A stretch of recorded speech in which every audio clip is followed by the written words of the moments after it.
Je viens dans ta présence, oh.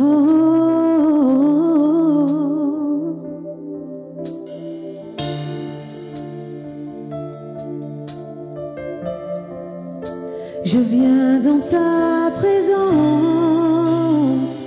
Jésus. Je viens dans ta présence. Je viens dans ta présence, le cœur assoiffé de toi. Je m'attends à toi, je m'attends à toi, Père. Je viens dans ta présence, le cœur assoiffé de toi. Je m'attends à toi, je m'attends à toi. Je viens dans ta présence, le cœur assoiffé de toi.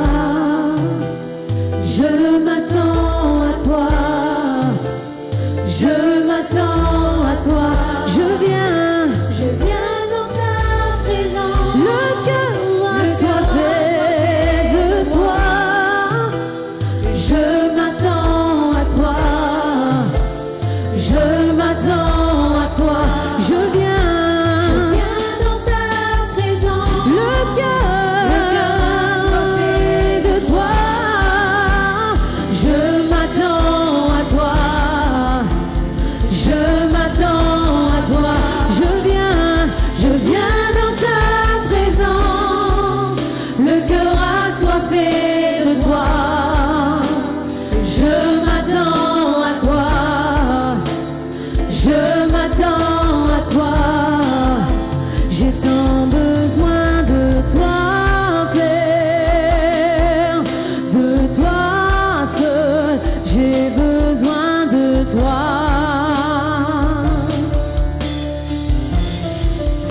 J'ai tant besoin de toi, Père, de toi seul. J'ai besoin de toi.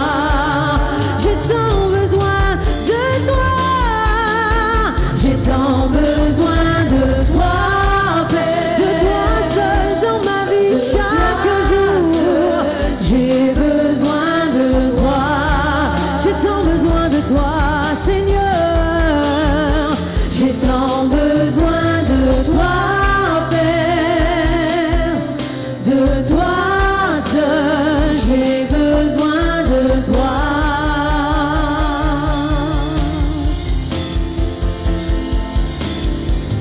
Ta présence, Seigneur, ta présence, Seigneur, elle est le ciel pour moi.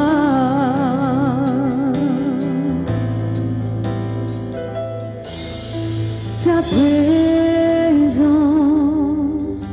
est le ciel pour moi.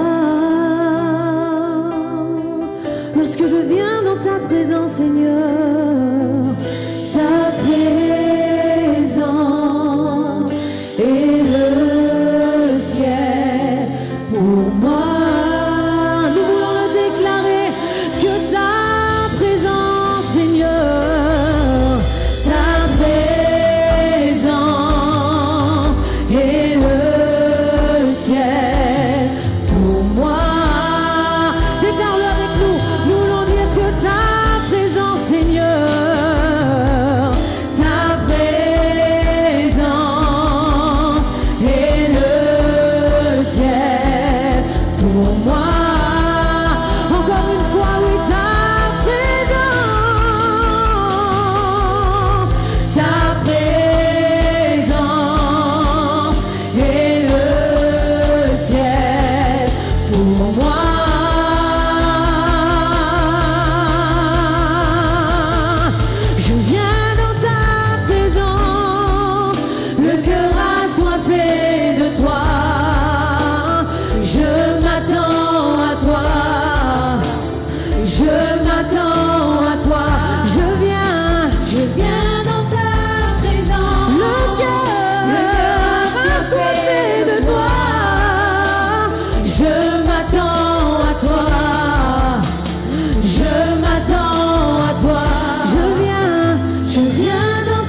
Je m'attends à toi.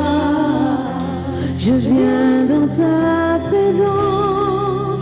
Le cœur assoiffé de toi. Je m'attends à toi.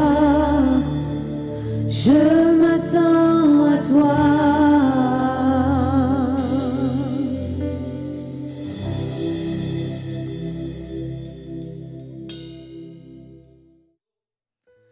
Que Dieu vous bénisse. C'est encore avec une immense joie que j'ai le plaisir de vous accueillir sur notre chaîne YouTube. Tout est possible avec Jésus TV.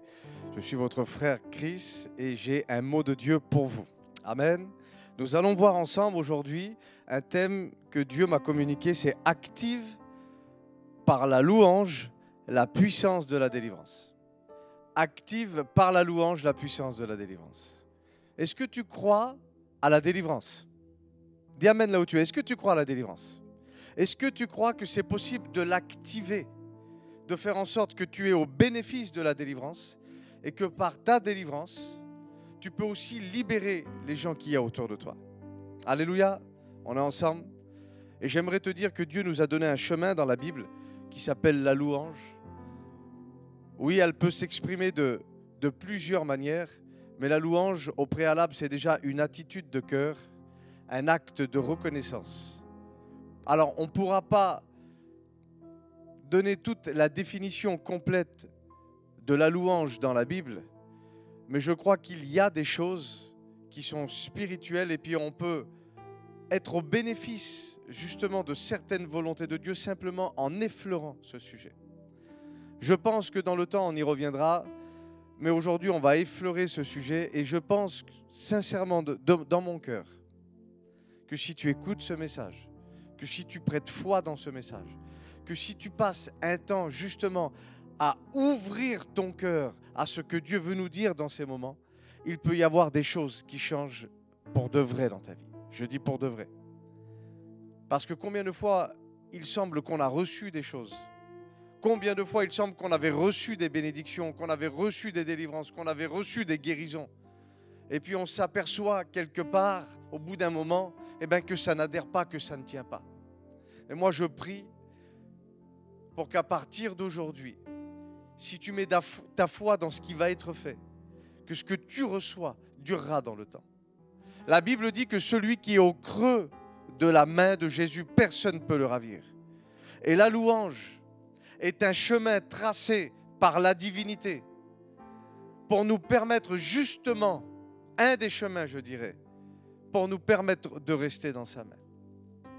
Il y a les chemins de repentance, il y a les chemins de foi, il y a les chemins d'action de grâce, il y a les chemins de supplication, il y a les chemins d'humilité, mais il y a aussi ce chemin de la louange.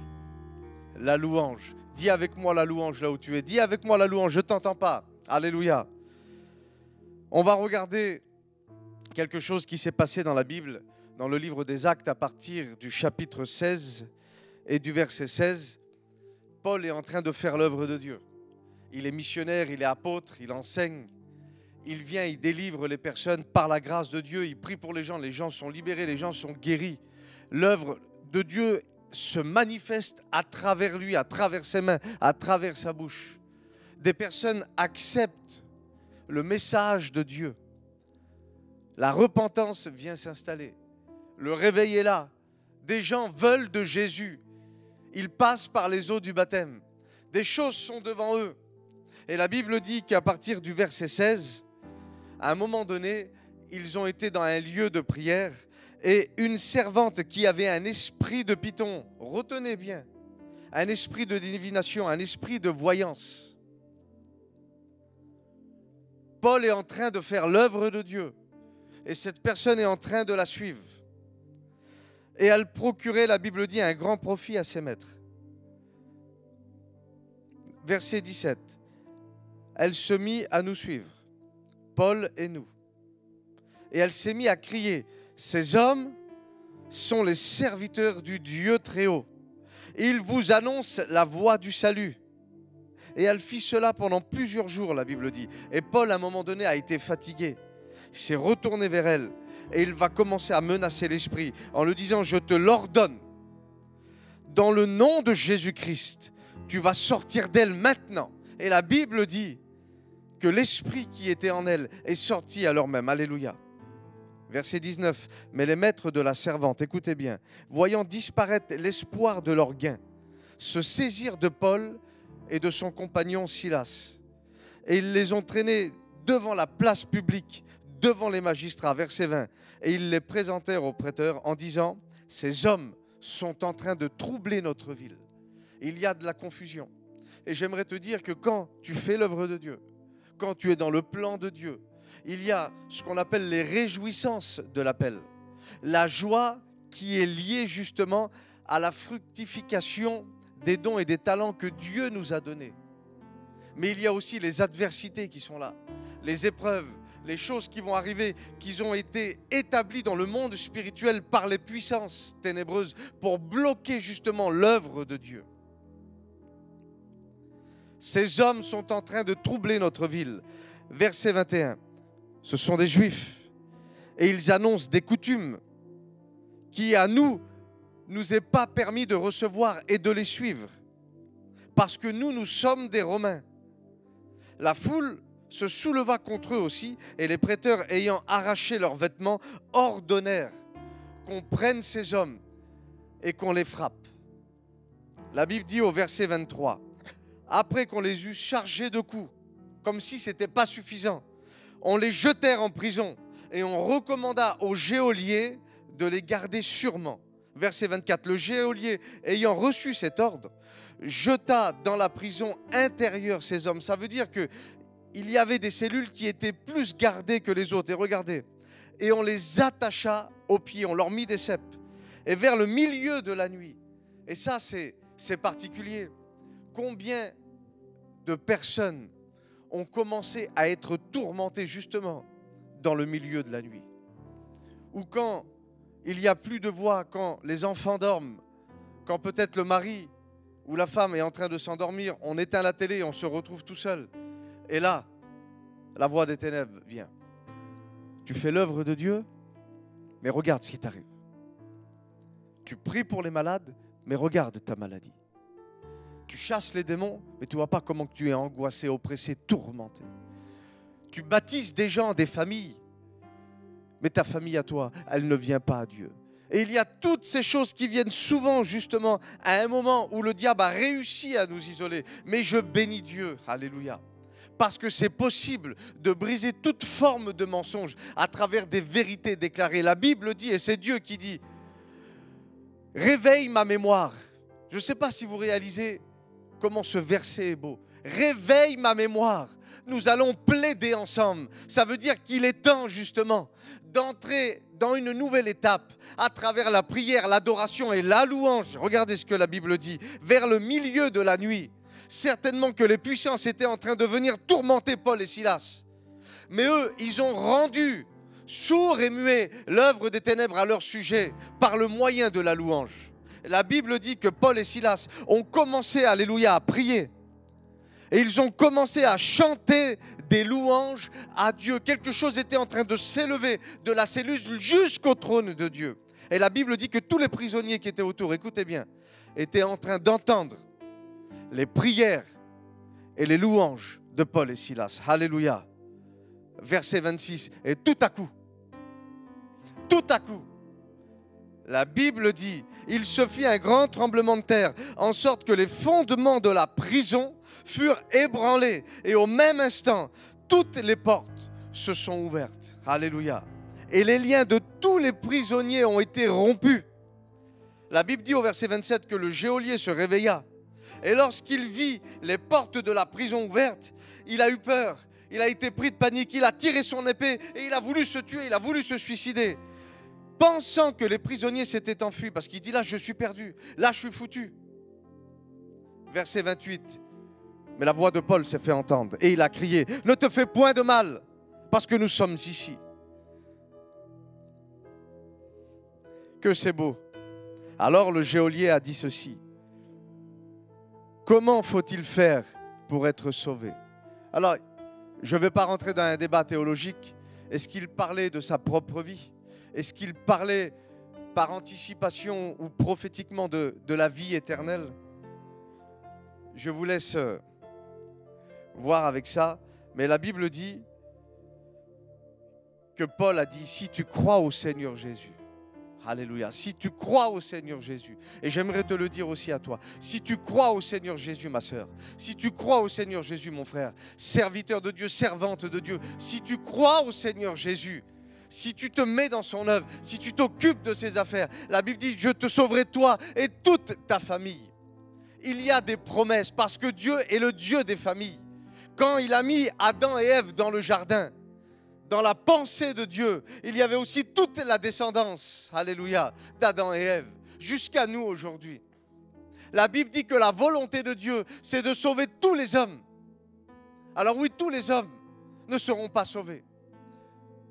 Mais dans le plan de Dieu, il y a autant de place dans le ciel que tous les hommes qui sont nés sur la terre.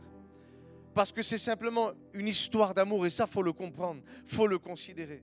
Et quand les ténèbres viennent ici, parce que là, il y a un double miracle qui est en train de se passer et on va le voir ensemble. La Bible dit, écoutez bien, que Paul et Silas ont dit cette parole et qu'ensuite ils ont annoncé la parole du Seigneur ainsi qu'à tous ceux qui étaient dans la maison de joaillier. Alléluia. Et aussitôt, verset 33, il fut baptisé, ce geôlier, avec tous les siens. Que c'est beau. Verset 34. Les ayant conduits dans son logement, il leur servit à manger. Le geôlier a servi à manger aux hommes de Dieu. Et il était en train de se réjouir avec sa famille de quoi? De ce qu'ils avaient cru en Dieu. Tout ce qui s'est passé a été la conséquence simplement de deux hommes qui, au milieu de la nuit, se sont mis à louer le Seigneur Jésus. Je ne sais pas si vous réalisez la puissance. Alors, certains diront que l'on ne peut pas louer Dieu en Égypte et que la louange serait le résultat quelque part de notre expérience avec Dieu. Et d'autres diront aussi qu'on peut louer Dieu par anticipation ou simplement par un désir qui monte dans nos cœurs. J'aimerais vous expliquer courtement qu'est-ce que la louange. La définition de la louange est la suivante. Louer, c'est de reconnaître les qualités d'une personne, écoutez bien, de reconnaître les qualités d'une personne ou d'une chose et relever le mérite par des paroles. Donc ça veut dire, je te loue parce que tu as fait ça. Je suis content parce que tu as fait ça. Je reconnais que tu as été là. En fait, c'est de relever par des paroles les mérites d'une personne ou d'une chose. Le terme de la louange, écoutez bien, dans la Bible, sert à décrire le privilège des croyants. Parce qu'il faut comprendre qu'un enfant de Dieu, alléluia, c'est une personne qui est privilégiée. Pourquoi? Parce qu'il véhicule en lui une personnalité qui va façonner son caractère, améliorer son quotidien avec des pensées saines et avec des objectifs purs, productifs et qui sont capables d'apporter justement quelque chose dans le quotidien de cette personne, mais aussi pour les enfants et les enfants de ces enfants. Je ne sais pas si vous réalisez. Le privilège de l'enfant de Dieu, la faveur qui repose sur l'Église, où même les gens du dehors, nos familles inconverties, même nos ennemis, quelque part pourront déclarer des choses parce que la Bible dit, écoutez bien, il est écrit 49 fois dans la Bible, ils ont un Dieu digne de louange. Ça veut dire que ta vie, les choses que tu es en train de faire, les prisons dans lesquelles le Seigneur est en train de te sortir, les gens regardent et ils se disent ce que cet homme, ce que cette femme est en train de vivre n'est pas de notre ressort. On ne peut pas l'expliquer. Il y a un mystère qui est devant nous, mais on est en train de constater que cette personne, les docteurs avaient dit, elle mourrait. Et puis il se passe quelques mois, je le vois marcher, il se passe quelques années, je le vois avec un sourire, marié avec des enfants. Et les gens du dehors sont obligés de reconnaître qu'il s'est passé quelque chose et que la personne qui serve, le Dieu auquel ils ont fait allégeance, alléluia, est le véritable Dieu. Leur Dieu est digne de louange. Même les gens du dehors diront, il est un Dieu. cet homme a rencontré le véritable Dieu. Cette femme a rencontré, alléluia, le véritable Dieu. Écoutez bien. On lui donne gloire ainsi qu'au Christ. C'est ça la louange. Et quelque part, écoutez bien, c'est ce qui est une des raisons d'être du culte public. Ça veut dire que dans l'Église, quand les frères et sœurs se réunissent, quand l'adoration est en train d'être là, quand les chantres sont en train de proclamer, de déclarer, ce que le monde spirituel attend, c'est que la louange monte. Alléluia. C'est que la louange monte. C'est qu'elle monte vers Dieu. La Bible dit qu'il y a des anges qui montent et qui descendent sur le Fils. Jésus a inauguré ce chemin. Mais nous, en tant que fils et filles de Dieu, nous avons la capacité qui nous a été donnée par Dieu, bien sûr, à travers nos prières, mais aussi à travers la louange, de déclarer des choses. Et nos prières, nos louanges sont prises par les anges, sont montées jusque devant le trône de Dieu. Mais ce n'est pas que ça. Dieu donne justement les exaucements, les réponses, les destinées, les guérisons, les délivrances à ses anges. Et ils viennent les ramener jusqu'à dans le monde physique. Ils montent et ils redescendent. Alléluia. Je prie pour qu'à travers la louange que tu vas donner à partir d'aujourd'hui au Seigneur, que tu puisses être exaucé dans ta vie dans le nom de Jésus. La louange permet à notre relation avec Dieu, écoutez bien, d'entrer en profondeur, dans une dimension nouvelle. Dans une dimension nouvelle. Une dimension qui existait déjà. Ce n'est pas une création. Ce n'est pas un nouvel évangile. C'est une dimension qui existait déjà, mais qu'on n'avait pas encore expérimentée. Alléluia. Est-ce que ça te parle? Dis amen si ça te parle. Que tu sois au volant de ta voiture, assis sur ton canapé, que tu sois dans ton église ou en train de faire un jogging. Je veux que tu dises amen là où tu es. Alléluia. Et ça ouvrira, écoute bien, des perspectives nouvelles dans ta vie. Là où quand tu regardais à gauche ou quand tu regardais à droite, il y avait des chemins que tu connaissais. Mais à travers la louange, des nouveaux chemins sont en train de s'ouvrir. Que c'est beau la Bible. Que c'est beau la Bible. Et ça va engendrer plusieurs choses dans nos vies. Ça va engendrer dans nos vies de nouvelles expériences, au pluriel. De nouvelles expériences. Un nouveau départ. Quelque chose qui va venir nous booster. Alléluia. Et la délivrance, mais à une dimension nouvelle. Amen. Alléluia. Psaume 150, à partir du verset 1. Louez l'Éternel. Louez l'Éternel. Louez Dieu dans son sanctuaire. Et aujourd'hui, nous avons eu la révélation à travers le Nouveau Testament que le sanctuaire de Dieu, que là où réside la présence de Dieu, le temple du Saint-Esprit, c'est nos vies, c'est nos cœurs, c'est notre esprit, notre âme, notre corps. Alléluia. Dieu réside dans la personne qui a passé par la foi dans la repentance et qui a été au bénéfice de la croix et du sang de Jésus. Nous sommes le sanctuaire de Dieu. Donc c'est vraiment quelque chose qui doit se passer à l'intérieur. Louez l'Éternel, louez Dieu dans son sanctuaire. Et ensuite, louez-le dans l'étendue où éclate sa puissance.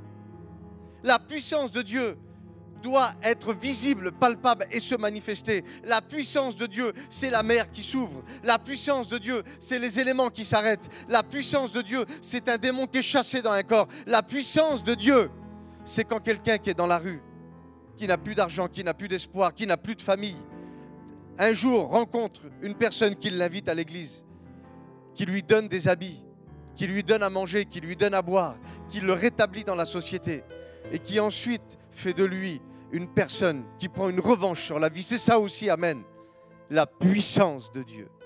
C'est là où la gloire de Dieu se manifeste dans l'étendue. Alléluia. Et il faut le louer aussi à l'intérieur dans son sanctuaire, mais le louer aussi à l'extérieur. Alléluia. Louez-le pour ses hauts faits. Louez-le selon l'immensité de sa grandeur. Louez-le selon l'immensité de sa grandeur. Louez-le au son de la trompette. Louez-le avec des luttes et la harpe. Verset 4. Louez-le avec le tambourin et les danses. Louez-le avec les instruments à cordes et les chalumeaux. Et en fait, il faut comprendre que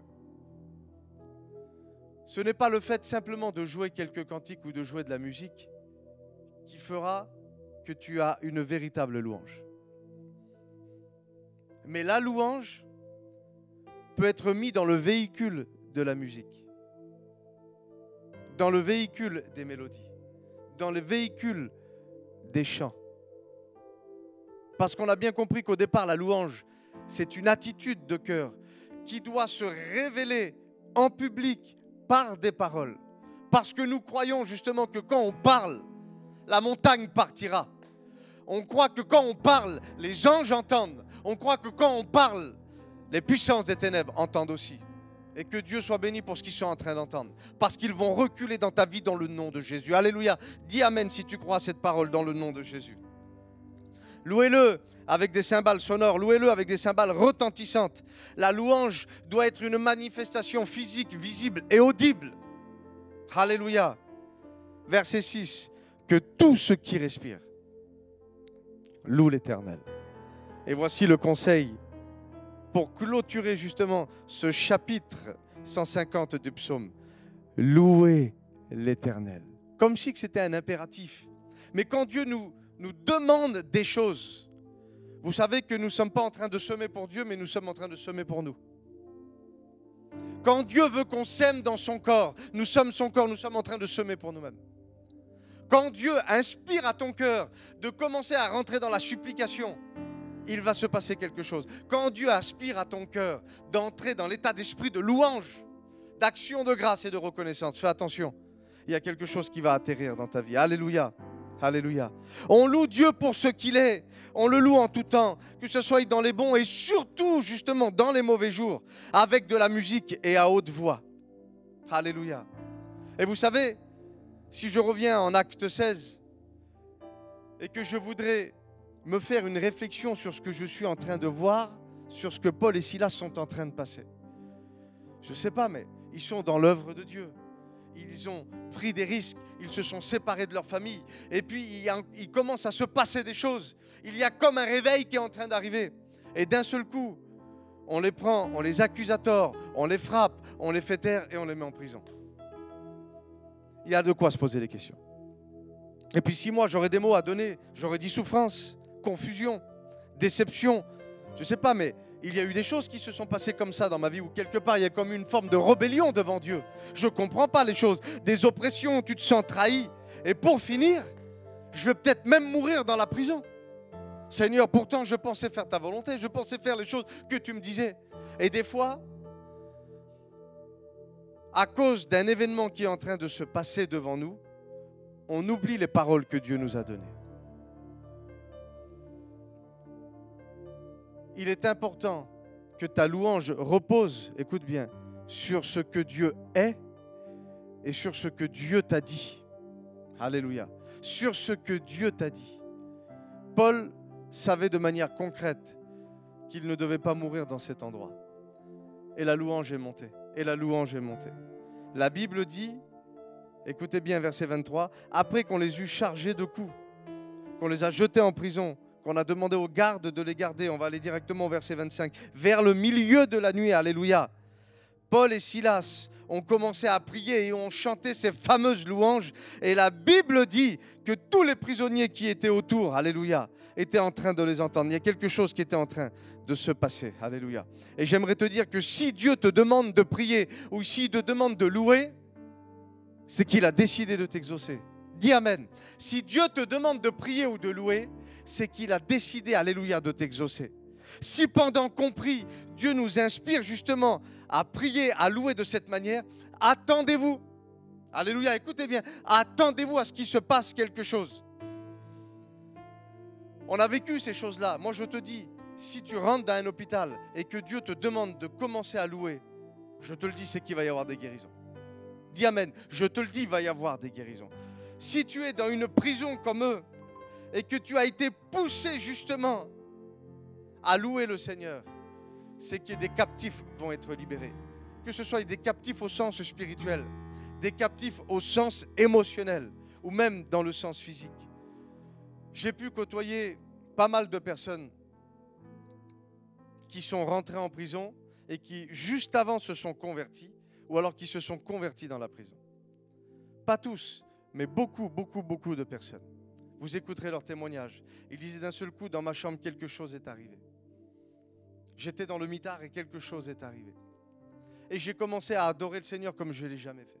J'ai commencé à le remercier, j'ai commencé à le louer, et d'un seul coup, il s'est passé quelques heures, quelques jours, l'avocat m'appelle et il me dit, monsieur, votre demande de remise de peine, eh bien aujourd'hui on prend votre dossier et on veut vous écouter. Des personnes qui avaient pris plusieurs années de prison et ils ne savent pas pourquoi d'un seul coup ils se retrouvent dehors. La puissance, écoute bien, la puissance de la louange, la puissance de la louange. La Bible dit au verset 25, pendant le milieu de la nuit, Paul et Silas priaient et chantaient les louanges à Dieu. Et écoutez bien, les prisonniers les entendaient. Et tout à coup, alléluia, tout à coup, alors, il peut se passer 15 secondes dans le tout à coup de Dieu, mais il peut se passer aussi plusieurs semaines, plusieurs mois. Mais on sait qu'il y aura à un moment donné un tout à coup qui va atterrir, alléluia. Et tout à coup, la Bible dit, il se fit un grand tremblement de terre, en sorte que les fondements de la prison furent ébranlés. Et au même instant, écoutez bien, toutes les portes s'ouvrirent. Pas que la leur, toutes les portes s'ouvrirent. Et les liens de tous les prisonniers ont été rompus. La puissance de la louange, alléluia, attire justement l'onction de délivrance. La louange libère, la louange attire l'onction et la louange, alléluia, appelle justement la délivrance sur ta vie. Je prie pour que ça soit pour toi. Je prie pour que tu puisses comprendre que ces choses ne sont pas que pour les apôtres. Mais les apôtres nous ont montré de quelle manière il fallait entrer dans la présence de Dieu pour que la présence de Dieu arrive ici. Alléluia. Ta louange attire l'onction de délivrance pour toi et pour ceux qui t'entourent. Écoute bien, au même instant, et après je vais prier, toutes les portes s'ouvrirent. Et je prie pour que ta louange convertisse tous les membres de ta famille. Je prie pour que ta louange attire l'onction de guérison pour guérir ton mari ou tes enfants. Je prie pour que l'action de louange fait en sorte que dans ton église, tous les problèmes puissent s'arranger.